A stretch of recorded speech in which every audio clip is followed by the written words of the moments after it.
When you think of Bruce Springsteen, I'm sure you think of projects like Born to Run or Born in the USA, weathered anthems that have developed into American classics over the years. There's this unique sense of pride found in those who enjoy his work. We tend to think of his sound as a fighting force for the working spirit, those who give and give some more just to get by. The legacy surrounding Bruce is really funny and interesting to me. I mean, he's pretty much a legend in my area, being from New Jersey. However, I find it so fascinating how many of us overlook the messages being spoken about in his tracks. Born in the USA is actually a pretty dark song lyrically, a war protest song focused on the economic struggles many experienced when returning home from war.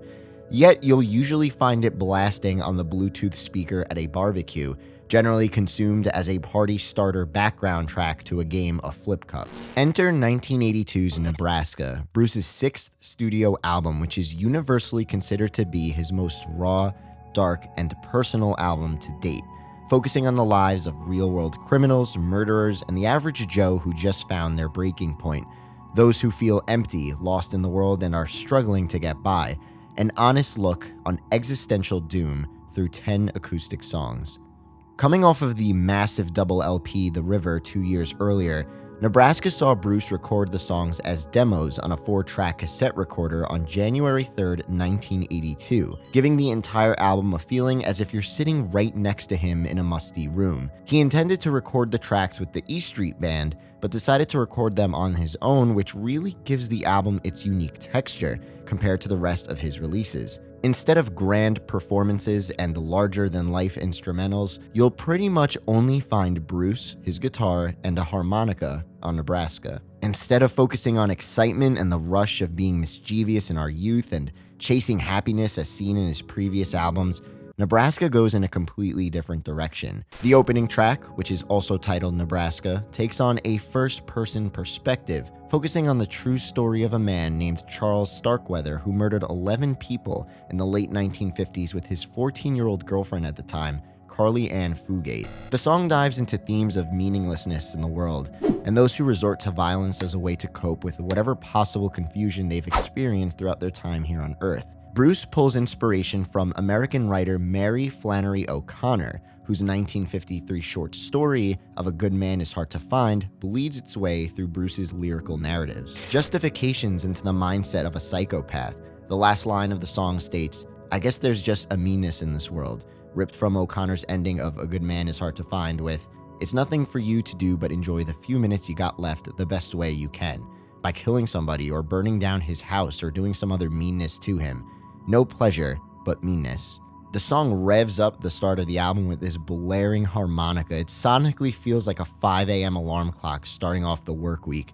And as you'll see with the rest of the album, don't expect more than a guitar and harmonica to surface from Bruce, setting the stripped and desolate mood for the rest of the track list that follows. Tracks like Johnny 99 focus on a man who gets released from his job and shoots a store clerk while drunk in the middle of the night. He's sentenced to 99 years in jail, but requests to be executed instead. Where the opening track, Nebraska, focuses on the psychology of those deemed insane and unfathomable for their acts.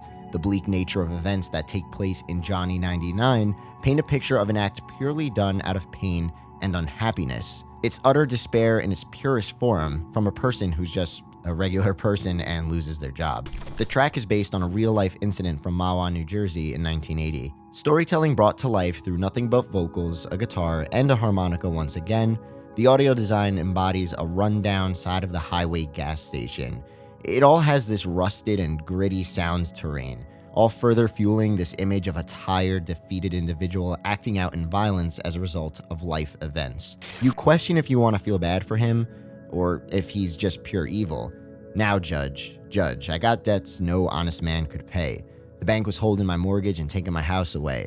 Now, I ain't saying that make me an innocent man, but it was more in all this that put that gun in my hand. Johnny 99 was also covered by Johnny Cash a year later, as well as setting the name for his 1983 album, which features covers of Johnny 99 and Highway Patrolman, which you guessed it also comes off of Nebraska.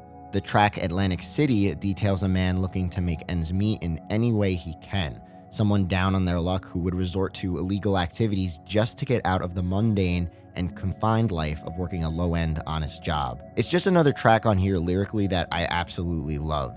It once again details a person who it's almost hard to not feel bad for despite whatever evils they may have committed or are about to commit. Is it just another soul crushed from the despair of trying to get by within the constructs of what we created for society, or are they simply just a lost cause?